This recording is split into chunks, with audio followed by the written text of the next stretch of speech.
Film London. Welcome back, Adrian. As well as his counterpart here, Drew Curtis, our very talented producer and entertainment lawyer out of the UK as well.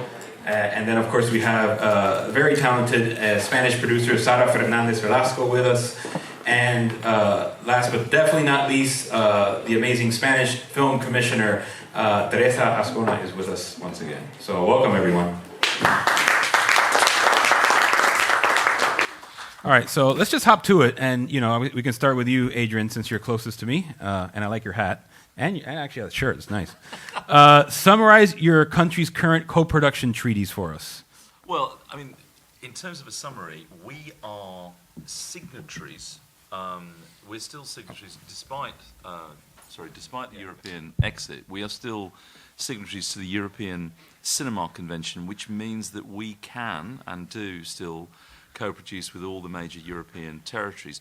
There are also some other additional, they're all available on the British Film Institute website, they're on the British Film Commission website.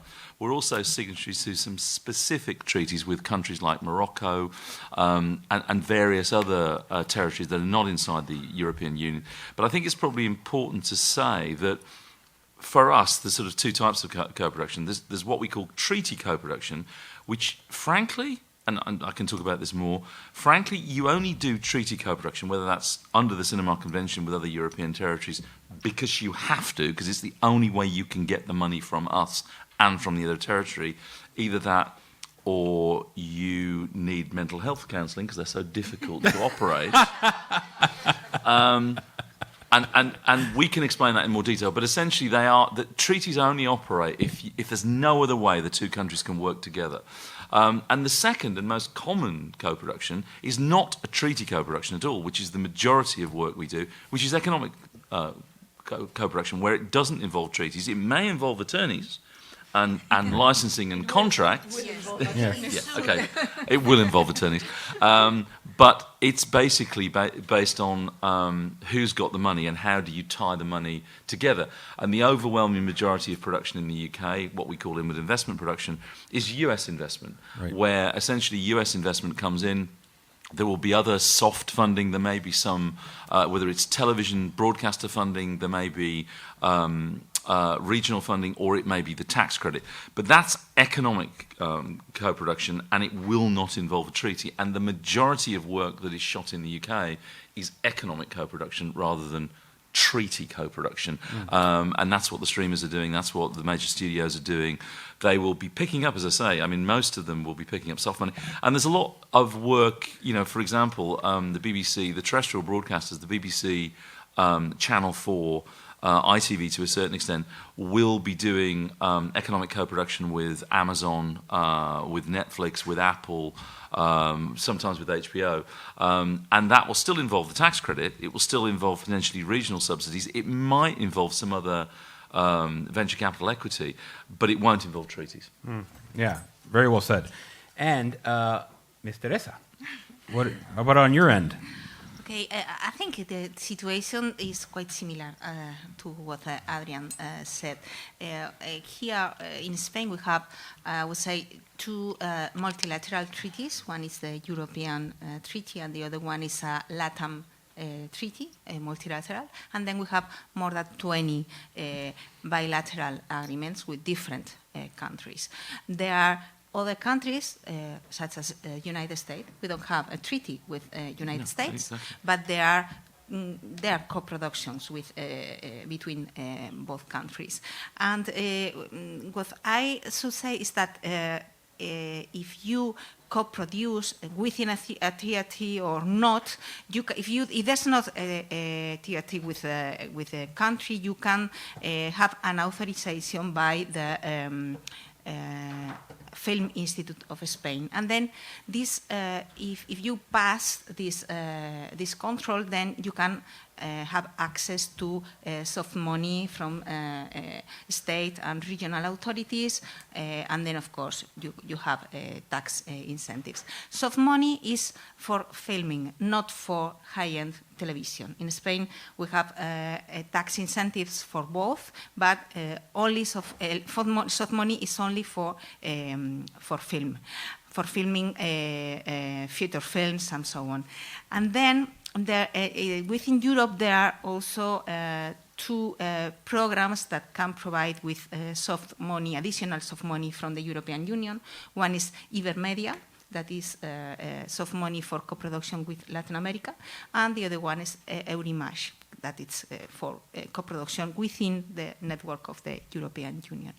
And then, of course, as Adrian says, the majority of co-productions are economic co-productions, money coming mostly from the States and UK also to produce in Spain. And I have some figures, but again, these figures are related to feature films. In 2020, there were 200 films produced in Spain, and only 50 were co-productions. That is 25% of feature film. As I said, television is apart from this. Yeah, absolutely. Oh, no, very well said as well, Teresa. And so let's hear from our producers now a little bit in terms of why would you want to co-produce, other than the mental health reasons mentioned by Adrian? What would be the benefits to you as a producer to engage in this? Okay, so actually following on from what Teresa just said, we do some film, but we mostly do TV. And I think so soft money is not the reason in this case, but it's true that I think it's becoming increasingly necessary to co-produce, because the budgets from even from the platforms, but certainly from the free-to-air broadcasters are going down. So what was very, very difficult for high-end TV, for TV series a few years ago, what we're seeing is that it's becoming not only like more popular, let's say, but it's becoming necessary. So what do we need? At least from my perspective in Spain, always stories and talent. So if a director, showrunner, a writer, an IP, anything that brings value, we're always looking for that, for sure. But it's true that we have good talent in Spain. So all of that, normally we do have it, but it's always good to diversify. So that's always a yes. But what we really need, and it comes back to the financials and to the economics, we need a client. We need another window for our TV show abroad. Right. And sometimes it doesn't necessarily come down to that window bringing so much money into the budget, but the platforms through acquisitions, they're more and more asking for shows that come with a client attached. Even if this client or this window, for example, in the US only brings 10, 15, 20% of the budget, but they will look at it differently. They want someone on board. They want someone who's already put trust on the project. So I think this is very, very relevant for us right now. And elaborate a little bit on what you mean by client in this situation. Client, someone who puts money on the table to buy your product. Okay, great. Like so a buyer. A buyer, yes. Yeah. Excellent. Mr. Drew. Sorry. Yes. Same question. Why would you want to co-produce, if at all? Economics is the prime driver, I think, because independent production is of various sizes, and you talk about co-production at an independent level, and you can talk about a studio level, and a lot of UK producers are driven by money because there's not a lot of money in the UK. With a home market like America, you've got a built-in audience, so it's a bigger market. You can guarantee or supposedly guarantee a bigger audience. We have the advantage that we're English language. We make have traditionally most of our product in English language, so we're able to then sort of tap into English language markets. But the traditional methods of financing films have changed over the last 10 to 15 years. You used to get a sales agent, you do a couple of pre-sales, get a client from Spain to come in to buy something, and then you'd discount that, and then you'd do some work on the back of DVD rights. Well, I mean, when was the last time anybody actually bought a DVD? You know, that's gone. What's that? Yeah, I've still got mine. Still got mine. I never throw anything away. So you look and you go, well, I've got this great idea, and you will also cast across what your project needs, but you may decide, and we were having this conversation separately, that what we need is a Spanish lead, because that taps us into a relationship which is either a sale to that particular territory, or it brings in access to a tax credit. And so it's understanding how to build the pie. You know, what do you need for the money? Some of it's going to be soft. Soft money means that you can get equity partners to risk more money because their downside is reduced. Right. And so they feel that because you don't have to pay back soft money or you get it as a tax credit, the upside is bigger. And so there's economic drivers. But then you go around and say, well, actually, I want to shoot a desert. And we don't have, well, the last 3 days in the UK may be different, but we don't really have deserts in the UK. So you want to go to the middle of Spain. You have to come to Spain if you want a desert. Exactly. Absolutely. So The desert country by definition. exactly. So then it becomes, you know, it's a location-driven thing. And then you go, well, what's the best location for the project? Tick. What's the best location for the project that brings me the best money? Is it because I'm getting a distributor there? Is it because I get a tax credit there? What's it going to cost me to fly everyone to there to do it, as opposed to building it on a stet? So it's an economic calculation, but it is creatively driven. And you sometimes do throw in an actor who might not have been Italian or Greek or German or whatever, because you can access something there. Also because you know that that actor is just, you know, blown up in a TV series or a show, and so they drive an audience to the product. Right. And so it starts with the creativity, it starts with the good story, and then you put it together as a package in the same way that you bring on a writer or bring on a director or whatever, and you work out what it's going to cost, and you go, where can I get this from? So it's driven in a very cynical way, but also a very positive and creative way. And what you end up doing is you find good partners, people you can trust, and people who trust you. And then you can go back again and again and again. And it becomes that, when Adrian was talking earlier in the week about that one-stop shop, Right. where you talk to one person. If I have a new co-producing partner in Spain, who am I going to talk to first? They know everyone, because that's their territory. Right. As opposed to me having to go to 16 different blah, blah, blah, blah. So you want to build a business that repeats. And you might actually choose to do a co-production because you just got on really well with that person. And you think they're a good partner to team up with. Yeah, maybe you met them at a conference or... Yeah. Whenever you want to. But one thing to add to that, actually, I think for TV, which I think is a bit different to film as well, I think what we're finding is that the client, the buyer in this case, will not just buy something for the sake of, like, it's a co-production, so I'm just going to throw in a Norwegian character. They won't buy that anymore. They really look for projects that are organically a co-production. So they're not looking. Sometimes I think it was a mistake. We've tried to include sort of artificially into a project elements that make it more appealing for another territory to sort of push that co-production, and we're finding out that really doesn't work. So it's not enough to just say, I kind of like your tax credit, it's pretty cool, let's do business. No. I think for Not film, that simple. I have the feeling that it's easier, but for TV right now, at least in Spain, it just won't cut it. Like, you need, if you want a co-production, the story needs to be organically the creative side. Yes. Right. I mean, I absolutely agree with what Sara's saying there. I mean, and there has been terrible examples. There was a lot of, there's a phrase actually, which is called a Euro pudding. Euro pudding, which is terrible movies that have been produced, co-produced, entirely in order to release the soft money from different territories. And they've got a German actor here, and a Spanish actor there, and an English actor there, and a Norwegian director, and they're awful. And that is not the kind of co-production that you want to encourage at all.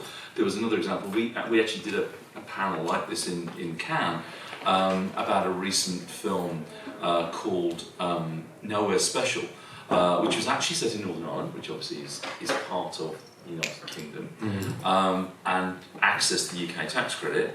But it's directed and produced by a person who's lived in England for 25 years, Alberto Pasolini, but he's Italian, so he got co-production money based on his nationality out of Italy, but he did post-production, and he had a DOP, a brilliant DOP, who was Eastern European, and they also got Romanian money.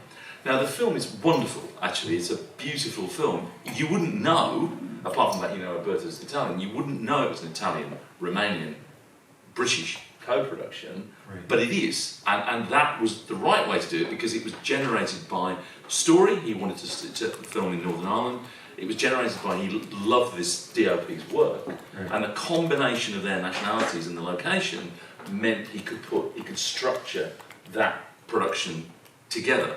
And that I think is the right thing to do. And actually, the two other quick things I should say is that, picking up on Drew's one-stop shop, one of the reasons that we've signed a terrific agreement with the Spanish Film Commission, and Teresa and I have become partners in crime, is precisely, and we're doing this with other territories, is precisely so that we can facilitate, so that if there's projects that want to come between the UK and Spain, I know that I can say, yeah, you need to talk to Teresa, you need to talk to the Spanish Film Commission, they can help you with the subsidy, and Teresa can say, well, if you're going to be in the UK, you need to talk to Adrian, Helen, the team, and we're doing that across Europe because it makes business sense for us to facilitate our respective territories to have that one-stop shop and not be going, well, hang on, who do I talk to if I want to go to the UK? Who do I talk to if I want to go to Spain?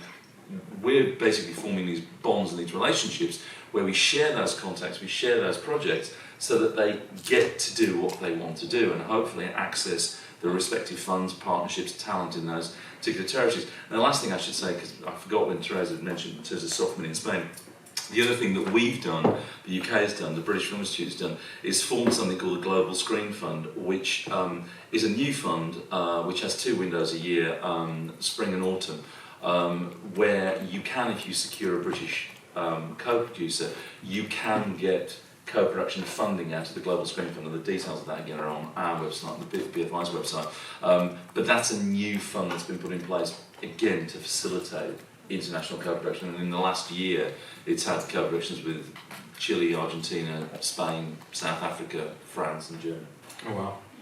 Excellent. So let's talk a little bit back to our producers about how the sort of IP works into this co-production scenario. And I know Patricia mentioned a little bit yesterday about, as a foreign production, holding on to the IP and then having the local production services, but there's also a situation where you can share in the IP.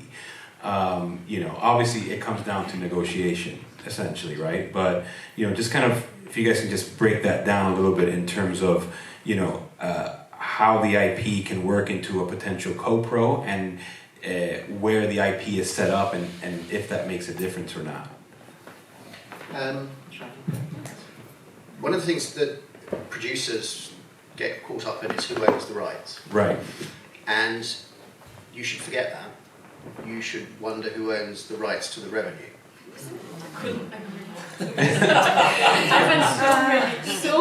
I've spent so much time negotiating who has the rights to it, and I don't care, you can keep the rights, let me keep the money. But honestly, there are big fights on this. Yes. Yeah. Almost as big a fight as there are on credits. Yeah. Right. So the key is that access to most soft money within territories requires the company producing for that territory to have the local rights as a basic minimum. Mm. And you have majority and minority co-productions. So if you're doing a Euro pudding but doing it properly, you might have 3 or 4 partners, each of them need their own territorial rights because they then sell them to the broadcaster or a local distributor or whatever, and then that unlocks money. But also, there are quite a lot of cultural tests now. Does it satisfy the cultural heritage of this particular country? We have them, you have them. So that's a right. So it's about revenue rather than IP. The IP ultimately, unless you're bankrolling your own film, is not going to be the producers. Right. You might get reservation rights, you might get sequel rights, you might get those or first look on them, whatever. The only difference in the UK is with television. If you're doing a deal with a broadcaster, the broadcaster is only able to buy UK rights, and then the production company is free to sell those rights internationally and to get an upside on it. Mm. What's changed now is that broadcaster will want a revenue share, so they won't own the rights, but they'll share in the revenues later because they're saying, well, we're putting up all the money, or 80% of the money, and you're doing it for us, but then you're selling it to Spain and you're making, that back again. Right. And so it's less about the IP and more about the money. We need there's a long way to go in Spain, actually, because in Spain broadcasters can and will. It's true that less and less because they need other sources of money, but they will try to get all rights, worldwide rights. And most of the time, they don't even do anything with it. They retain all the rights, international rights. Well, no, it's a negotiation, but because they're paying for the whole thing or most of the thing, there's no law that prevents them from doing that. And it makes difficult co-productions. Makes them. Right. It's true that, as I said, because the budgets are going down and there's need to look for money elsewhere, they're becoming more and more flexible with this. But the reality is that it's still a big fight. And also, answering your question, I think in Spain there is basically two, as Patricia was explaining yesterday, that there's two routes for this. So there is the foreign production that hires a production service company in Spain. In that case, the IP needs to be foreign. And that's a formality, but it needs it needs to be owned by a foreign company that then hires a production service in Spain. And then there's the other option where the IP needs to be Spanish and it's considered a Spanish film or a Spanish show. And then they're quite similar, but not necessarily. And then, Sara, there will be a third option that will be double or triple nationality. When you have a co-production and then there's a Spanish film, it's a co-production with other country. But in that case, it's a Spanish, but it's only in a percentage. Yes, it's true. And you mentioned the cultural tests. In Spain, we had the cultural test, I think it was very recent. It was a year ago when we had, and it's really quite easy to pass cultural test. I have to say, you don't have to be afraid about Spanish cultural test because it's defined to make it easy for Europe. And then in Europe, we have many languages, many histories. It's quite easy to pass. But yeah, break it down in terms, because I know that those are things that have come up in terms of this cultural test. In its simplest form, what boxes do you have to tick to pass this test? Is it just having a local actor or filmmaker, story elements? You do spend all the UK. Right. There are two ways. One is to have the Spanish nationality. There are a lot more of requirements. But then if you are international production, filming in Spain, and you have to pass the cultural test to get access to the tax incentives, that is quite easy. There are many boxes, and then you have to have a final figure of points, and there's very, very easy to get. You can get points because you use an European language, and English is one of them. You can get points because you film in Spain, and it's, of course, if you are in Spain, you are filming in Spain. You can get points using technical and cast and crew in Spanish, and then it's quite easy to give it. It's difficult, for example, for a Chinese film that come to Spain to film about a Chinese history. If it's fantasy, you can do it. If it's, science fiction, you can do it. But if it is China's history film in Spain, Chinese crew and again, if it's in English, and there's cast and crew from Spain, then it will be easy to pass cultural test. Especially because it's not an it's Yes. or. So it's not. It's not one and the other. It's No. you just have to. need to have a minimum number of points. Yes. But you can get them through different. It's not complicated. Oh, very good. And from the UK side? Well, from the UK side, there's a great deal of similarity because actually we made a conscious decision that the cultural test would remain, despite the European exit, would remain a European cultural test. So any country in Europe that actually wants to film in the UK can still qualify for our tax credit because a Spanish crew counts as a UK crew in the same way. It's exactly the same as France, Germany, Italy, across Europe. It's exactly the same system insofar as the fact there's a two-part system. Basically, there's a number of points with categories, and it's about cast, it's about crew, nationality of, proportion of, it's about location, it's about subject matter, but it's European subject matter, and basically you top these points up, and you get over a certain threshold, you pass, and if you then pass, then what happens is that the whole process then becomes nationality blind, and it's all then about how much you're spending and what you're spending it on, and it's called qualifying expenditure, and that then becomes a purely economic auditing accounting process, a very straightforward, a very transparent one. You submit audited accounts that says, well, my qualifying expenditure is this. Your accountant does that for you, you submit them, and if you pass, you get the account, you start getting the money within 6 weeks. Now, the only complication, and going back to the co-production issue, is that this is why treaties do sometimes have to be invoked, is that sometimes tax credits from different territories cancel each other out. And producers will be qualifying under the majority of their expenditure on one tax credit, could be the UK, could be Spain, and they'll be going, but I want to go here, here and here, and I want to pick up the tax credit in those territories as well. And sometimes there are complications in eligibility between, like, for example, and it's one of the things we're working on, is there is a problem about claiming both the Spanish and the UK tax credit right now. There isn't with France, there isn't with Germany, for example. And does that have to do with Brexit, or are those just other... It is about the regulations. Right. Yes, it's about the cost.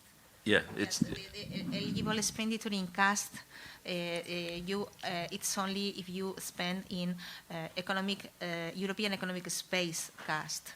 Yeah. And then UK is out of this space, such as it's the same with US. Yeah. And then this expenditure doesn't qualify. Yeah. So if you've got a UK British cast and crew filming in Britain wanting to go to Spain, as they do and are, some of their expenditure on the cast, if it's US and British cast, would not qualify if you're trying to get both tax credits. You know. Gotcha. So that then, you know, and that's why in certain instances people use treaties, because treaties can overcome some of those things, because it's a different system. It's a painful treaty, and you wouldn't do it, as I say, unless you absolutely have to. But sometimes people use a treaty because it overcomes some of these technical obstacles. But obviously what we're working on with our friends in Spain, we're working on it in some other territories as well. Norway's about to change their regulations, for example, to ensure that the tax credits are harmonised. France and Germany's already done it. And I'm confident, because there's a willingness that everybody wants. It's just language, and the UK is I mean, it really is, and the UK. It is and the UK, because in our direction, it's not a problem. And what I should say, and of course people will be aware of this because of what I showed yesterday, you don't really have a problem qualifying US films in the UK, because if Captain Marvel and Star Wars qualify, then you can see the test is pretty easy to pass. Yes. Sure. Yeah. They had a British lunch. Yes. And British cast and British crew. Right. They had a TV. Yeah. Yes. British studios. Absolutely. Yeah. So, no, that makes sense. So let's talk a little bit more about, sort of how have the new technologies and distribution models, the streaming wars and the big platforms, have they disrupted the way traditional co-productions have been carried out in terms of their needs? I think I'd be very interested to hear what Sara has to say about this, as well as Drew. But the thing is, as Sara was talking about with Spanish broadcasters, etc. I mean, the streamers buy everything. I mean, essentially, if they can, basically you'll get a bigger fee as a producer if you negotiate. But most of the British producers I'm aware of can make quite lucrative amounts of money taking a project to the streamers, and they will get bought by Netflix or Apple or Amazon. But the producer will not own any of it. The entire IP will be owned by those companies, and they will buy everything. Now, in some senses, that's a very simple model. You make a successful program, you're not worried about risk anymore, because actually your risk is just gone, because the worldwide sale of that goes to Netflix. They give you the money to make it, they give you the fee, and you go, thank you very much, and then you go on to the next thing. But what you won't have is any... Don't create value. Exactly. You just move on. And that's it. So that's the difference, and that's why the streamers have disrupted the worldwide distribution and co-production market, because they're going, I don't need anybody to. I mean, it's not true. They are, as I say, they are in the UK. They are working with BBC and Channel 4, but by and large, like The Crown, for example, which is about as British a project as you can get. Assuming that one didn't pass the cultural test. I can say that it passed in Spain. But of course, because a lot of it has been shot in Spain. But essentially, you can't get more British than The Crown. The Crown's written by Peter Morgan, about as British. It's produced by Andy Harris. It's produced by Left Bank. the overwhelming majority of it is shot at Elstree Studios, and it was bought outright from inception by Netflix for a figure that I can't even disclose because it was so large. A lot of zeros. For how many seasons, because Andy Harris took it to the BBC, he took it to ITV, he took it to the broadcast, and they said, we can't pay for this. We can't even give you the percentage you need. So then he got on a plane to Los Angeles with a very exciting trailer cut from Royal Family Archive footage. Wow. And I've seen the trailer that he showed. And he had a beauty contest with Amazon and Netflix, I think HBO. Wow. And before the trailer had finished, the head of Netflix stood up and said, how much? Wow. And he said, it's this. And he told me how much that was. And it had if you imagine each episode is anything from 5 to 10 million an episode, multiply that by each season, you get near the number. And they went, sold. Wow. Impressive. So he's not complaining. No, I would think not. I have something. When I listen to your question, I think you mentioned the word technology Yes. in the question, and I was thinking about how technology and new technology is disrupting co-production, and then we have to talk about post-production and VFX, Sure. and the role that this expenditure in these areas is bringing new partners into co-production. No, that's a great point. Yeah, because It's a very good point. Yeah. It's a very good point. Yeah. And you know, we are finding increasingly that in the UK, a lot of productions are qualifying just for visual effects. They're not necessarily shooting in the UK, but there's a technicality. You still have to set up a vehicle in order to collect the extract in the UK. But if you set it up at the beginning, there's lots of productions that have been shooting in other countries that have just qualified and access that tax credit for visual effects In post, right. And they're doing that. And some of those companies based in the UK have become essentially producers or have interest in those productions. Yeah. But I think on the other hand, all of this technology has allowed, has made it less necessary to go to certain places to shoot. Yeah. Go to locations. So that's the other side of the coin, This actually. is other effective. Yeah, and virtual production is going to accelerate that. Yeah, we talked about that this morning with the Mandalorian stages and how that's absolutely. Disrupting once again the disruption. So It will, and it'll carry on doing so. Yeah. There's 2 points. Sorry. No, go ahead. No, I was going. It has nothing to do with technology, but it has to do with the original question on the streaming. From a Spanish perspective, I think the biggest disruption has been that Spanish content has become global. And before, even if we're sharing a language with Latin America, it was difficult for that content to travel. It was very hard. They even dubbed it into a more Latin accent, and that has disappeared. So that has allowed. I mean, the market for our shows has suddenly become so much worldwide, larger. And this is thanks to the streamers, and it's not. I think it's similar for different territories, but I think probably Spain is the territory that has benefited the most from this in terms of exposure and making our shows and our films more global. no, One it's a of the great things point. that Netflix has done is allowed people to accept subtitles. So Squid Game, which was an extremely successful show in the UK as everywhere else, they did 2 versions, one with subtitles and one dub. And unanimously, the subtitled version was the one that got the better viewing figures, the better praise for it, because you got the sense of the actor speaking and the emotion from it, not someone interpreting and then trying to make the words fit the mouth or whatever. Right. So it opens up international films in a way that it hasn't previously. I wanted to make a couple of points going back. One is, you get bought out for your IP by a streamer, but you get a guaranteed amount of money that you negotiate, and you know what your money is, in the same way that you know what your tax credit is. You don't then spend a year waiting for an accounting statement to come through to get your net points. That's a Russian phrase.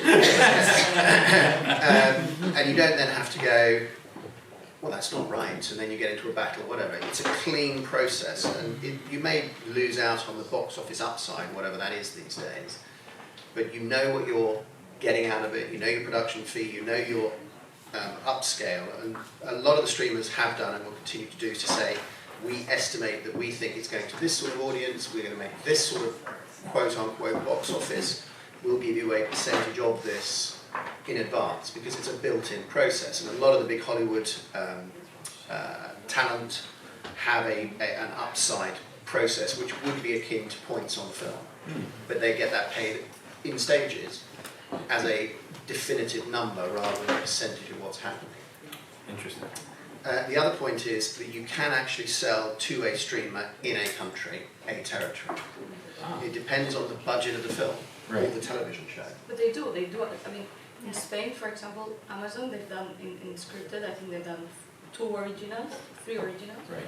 Whereas as an acquisition where they get just the territory of Spain and they pay, I don't know, anything from 30 to 40% of the total budget, which is quite good. And they only get SVOD rights for Spain.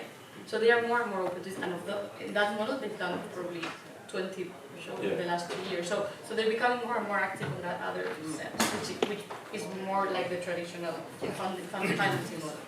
Because you may find it easier to convince your home country to do a transactional deal, which is where you get into co-productions between the streamers and the broadcasters, the BBC and Amazon. HBO do quite a lot with Sky. Sure. So there is that advantage. It's just being clever about putting things together and, being a smart producer, working with other smart producers who are willing to share information. We've in the UK over the last 25 years have tried to work on the principle, instead of producers taking a larger share of the pie, you make a bigger pie. And someone rings up and said, how do you do this? You may not give them the figures. Andy Harris might not tell you what he got for producing The Crown, but he tells you how he did it and what he had to do, and he helps. And that's how you build a sustainable industry. Oh, brilliant. Well, let's turn it over to our audience. We do have time for some questions for our co-production panel. In either England or Spain, I guess. So I have 2 British clients. One has done a lot of work for BBC, Channel 4 and so on as a producer, but she's now making her first documentary film of her own. Would she qualify, if an American wants to work with her, would she qualify as a British producer? And then the other one is somebody who's making her first documentary, so she has less experience. What does it take to qualify as a Well, if it's a document, I mean, the thing is that we have a thing called used and consumed, and it's not, so it's, the regulation on the tax credit is it's not where somebody's based, that they write the script or they make it, it's where they actually consume it, where it's filmed. So anybody can write a script here in Miami, and that script writer, that script will qualify under the tax credit as part of an eligible cost, because that script is being shot in the UK. Now with documentary, slightly different because but I don't see any, and it's also not based on experience. It's based on, it doesn't matter whether the producers, 25, 55 made one documentary or it's about, it's about passing of the cultural test, the eligibility criterion, the subject matter. Is it British subject matter? Is it going to be a British crew? Where are they going to spend the money? And then it's about that qualifying expenditure. So on the face of it, either of those projects, I would think, are going to qualify. I'm sorry, I Yeah, just wanted to add that it's different if we are talking about tax incentive and soft money. Right. If we are talking about soft money in Spain, if you want to access to Spanish soft money, then you have to be a Spanish film or a co-production with a Spanish partner. And then the eligible expenses, it depends. Not everything qualifies, okay? And then you have to have a minimum cast and crew, Spanish talent to qualify. And then with respect to tax incentives, as I said before, on one hand is cast, and the other hand it's technical industries. Cast only qualifies if the cast is taxpayer in the European economic space. But technical industries and so on, it depends where the expenditure takes place.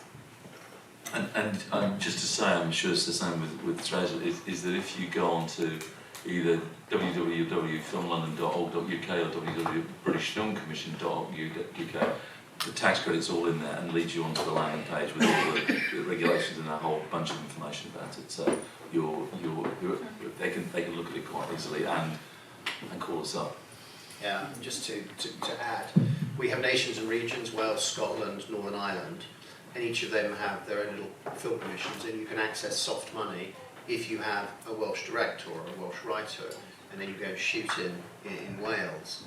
And their criteria will be not only the nationality, but also the local spend, and they will give you an amount of money and contractually commit you to a multiplier that you can then account for and identify and deliver back to that particular region. And you do that by saying how many hotel rooms I bought, how many meals I bought, where I bought my lights from, or all those sorts of things. So again, it's a clean process, it's a clear process. You just have a little hurdle on nationality or whatever to pass. And that's a very important point that Drew's just made there, and just to say that there is also soft funding available in the cities of Liverpool and also in Yorkshire as well. And all of that, again, is on the British Film Commission website in terms of the contacts and how to reach those different nations and regions. Yeah, absolutely. All right, I think we have time for a couple more questions. If we have anyone else with a thought, comment, or question over here. Yes. How often do you encounter animated television series, and are there any differences with co-productions? Well, there's a different tax credit. It was talked about earlier today. There's a children's television tax credit and there's an animation tax credit. The film, to make it complicated, but actually talk to Julian is what I would say. He is here. Talk to our animation consultant. But you can, if you're making animated television, you can qualify for the animation tax credit. But actually, if you are doing animation that's part of a television series, you can qualify through the television tax credit. If you're doing feature film animation, you qualify through the feature film. So there's like 3 ways you can qualify for our tax credit. And the answer to your question is yes. There are again, what we find in the UK is that there's a lot of what we would describe as economic animation co-production, because some of our biggest animation houses are doing huge amounts of work for Disney. They're doing work actually for Netflix as well now, or they're doing work for Amazon. But there's a lot of animation production, both amongst the big service animation companies like Jellyfish in the UK is one very big example, or in some senses the visual effects companies are also doing animation work. So Double Neg will do animation work. And there is also co-production. In fact, one of the earlier panels on your metaverse, your metaverse is actually doing a co-production, an animation co-production between Ireland and various countries, including the UK. So it is happening, yes. But what I would strongly suggest, I don't think he's in the room now, but he is around, is talk to our animation, for the UK, talk Julian, to our, right. Julian, our animation consultant. He'll be happy to talk to you, because there's kind of nothing he doesn't know about who is where and what's going on in terms of projects about animation in the UK. Yes, please. The answer with respect to co-production will be more or less the same. And with respect to tax credits in Spain, I think it's quite easy. The only difference for animation is that if you are applying for a feature film or series, there's a minimum expenditure of €1 million, $1 million. But if in the case of animation, this minimum expenditure is 200,000. Is lower. It's lower, and then it's because of co-production. Because there are companies that come to Spain that contract part of the production there and then go to other countries. Then it's easier to access a tax incentive if in animation that with respect to the other possibilities. Excellent. No, this is very well said. So I think we've about covered everything there is to know about co-productions. We don't need lawyers anymore. No. Let's not talk about the Drew, treaties. cover your ears. Of course, we need lawyers. Of course, we need lawyers. You always need a lawyer. But no, and these lawyers are also our good friends. So, and thank you all so much for being on our panel. This was a great session, and thank you again.